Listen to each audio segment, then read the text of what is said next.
Good morning to all my friends and family, and welcome to Jim's 5 a.m. Club. This morning I come to you from the rocks. I'm just in front here of the Museum of Contemporary Art, and I'll just do a panning shot just to show you a very quiet and very early start to a day here in Sydney. Nobody around except Jim doing his 5 a.m. vlog. But it is peaceful, it's beautiful. Let's do a walk and talk and see where it takes us, see where it leads us. Don't know which pathway I'm going to take this morning, but we'll get somewhere and we'll talk about something. One thing I wanted to have a chat to you about today is a topic that I've got near and dear to my heart, and that's the topic of investment, and more appropriately share market investment. And I want to try and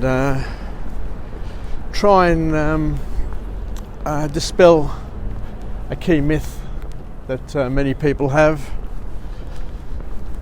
And that's the myth of that the share market is dangerous and not a place to invest and make money.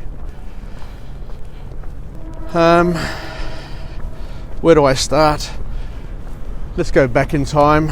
So in the US there are two main indexes on the share market. There's the Dow Jones, which is an index of industrial shares, and there's another thing called the Nasdaq. The Nasdaq, which is an index of high-tech shares, companies such as IT companies and the like. And I don't know if anybody remembers the internet bubble or the tech wreck that happened back in 2000. But let's talk about that today. Let's talk about IT, technology, and the tech wreck, the internet bubble. So back leading up till 2000, there was a huge surge in value of shares on the Nasdaq stock exchange, and they were internet style of companies. And the Nasdaq just grew and grew and grew, and it was growing at a phenomenal rate where people just couldn't get enough of internet style of companies. And it got to the point where on March the 10th, 2000, the Nasdaq index peaked at 5,048. Remember that number, 5,048, on the 10th of March 2000. And that's where the bubble burst, or the bubble back then burst, and the market just fell away and lost well over 80% of its value. I remember back then I was working for an IT company, believe it or not. It was called Advantra, and it was a subsidiary that had been put together, a merger between Telstra, IBM and Lend-Lease, where they smashed together their outsourcing arms. So Telstra put forward its voice and data networking resources, and IBM put together its IT resources, and they formed an awesome organisation. And the goal was to take this organisation, to grow it and to sell it for well over $1 billion and to make a nice little profit. And things were going swimmingly, we were doing well, and then all of a sudden the market just fell away, and the opportunity fell away. And then for about 2 years there was a sell-off, a massive sell-off of technology shares, And on September the 20th, I think, 2002, let's get it right, say it again, September 20, 2002, the index had dropped to 1,199. So remember that number as well. So in 2 years it went from 5,048 dropping to 1,199, so a significant drop. But the important thing to understand is that this should have triggered buy signals to many people. But unfortunately what happens is that people hold on to the wrong things. People hold on to the wrong information, and all they remember from back then is that there was a bubble, and then a thing called a tech wreck, where the market just fell away and dropped off the cliff, and people lost money. Let me tell you, if back then in 2002, if it from 2002, September 2002, you invested $10,000 in the Nasdaq exchange, assuming that you just followed the index, today that $10,000 would be worth in excess of $1 million, because the Nasdaq has increased over 11,000% during that period. So something to contemplate, something to think about. Markets move up and down, but as we are constantly informed by investors like Warren Buffett, on an annual basis, the share market will decrease by up to 10%. So you can expect a variation on an annual basis by around 10%. But the market comes back and increases in value and hits a new record. That's fact. It's not fiction. That's how it happens. And Warren Buffett reminds us of that all the time. So every year you have an opportunity to buy into the share market and get set.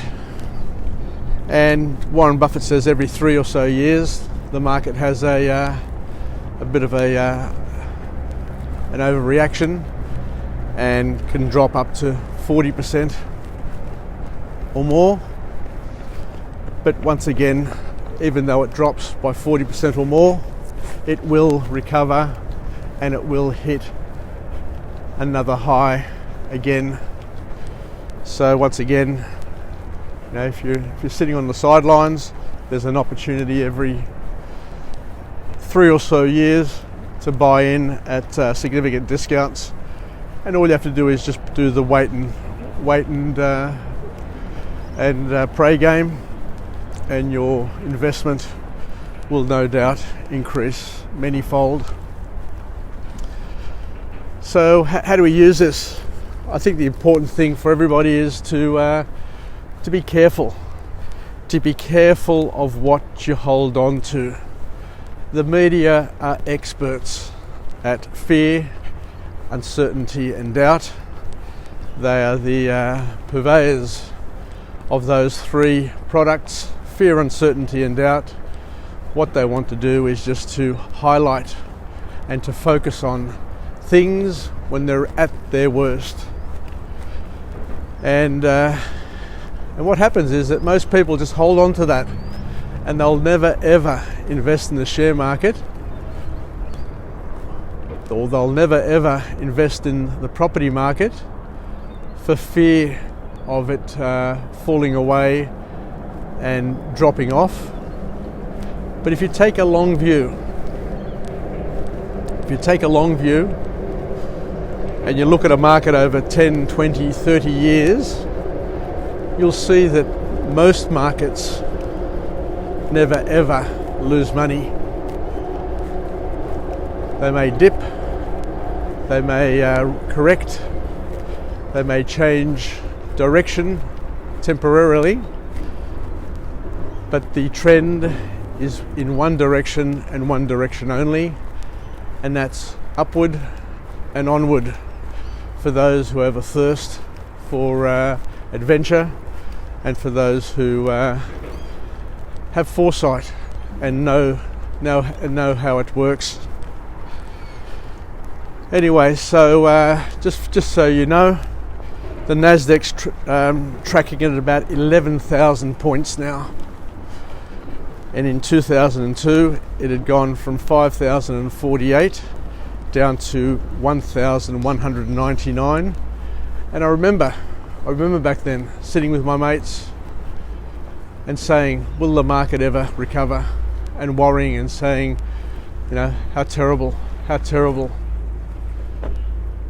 But with time, you learn that of course it's going to recover. And not only is it going to recover, it's going to improve and get better and better and better. So the trick is, and I remember going to an investment seminar years ago on the share market, and the fellow who was running the seminar always said the same thing: I hope the share market crashes. I really hope that the share market crashes. And I said to him, why do you hope that the share market crashes? He goes, the reason why I hope the share market crashes is so I can go in hard and buy more and more shares. A great lesson, everybody. So it's important to understand how things work, and a lot of people are not financially savvy in any way, shape or form. They'll listen to their uncles, or they'll listen to their mates, or they'll listen to the naysayers, the negative Nancys, or the people around them who just love talking with authority and making out that they know what that they're talking about. But if you listen to these people, you'll end up doing nothing. You'll end up investing in nothing. You'll end up buying nothing, and all you'll be doing is just waiting, worrying, and expecting everything without having done the necessary groundwork to have earned it. So, young people, the best time to invest in anything is when you can afford it, and the opportunity of a lifetime, as my stockbroker says, comes once or twice a day, not a lifetime, not a month, but every day. So have an open mind and don't be sucked into the fear-mongering that the media and people around us are so good at promoting. And that's about it. Let's finish off with a positive affirmation. I'm alive, I'm well, and I feel absolutely great. It's a cloudy day here in Sydney town on this Tuesday, but it's not going to stop us. It's still beautiful in its own way. Let's finish off with a positive affirmation, or we've done the positive affirmation. Let's kick on to say to all our friends and family, stay well, stay connected, stay relevant, and most importantly, have a crack, have a go, and don't fear, don't live in fear, because it'll freeze you. It'll freeze you, and it won't free you. It'll just cause you to procrastinate and not get anything done in your life. Have a go. When it's not working, move on or change. But you've got to start somewhere, and you've got to do something. Let's have a little view from our little vantage point here, and I'll see you tomorrow morning, 5 a.m, Jim's 5 a.m. club, from another location with another uplifting message, hopefully. And until then, take care, Yassas, and bye for now.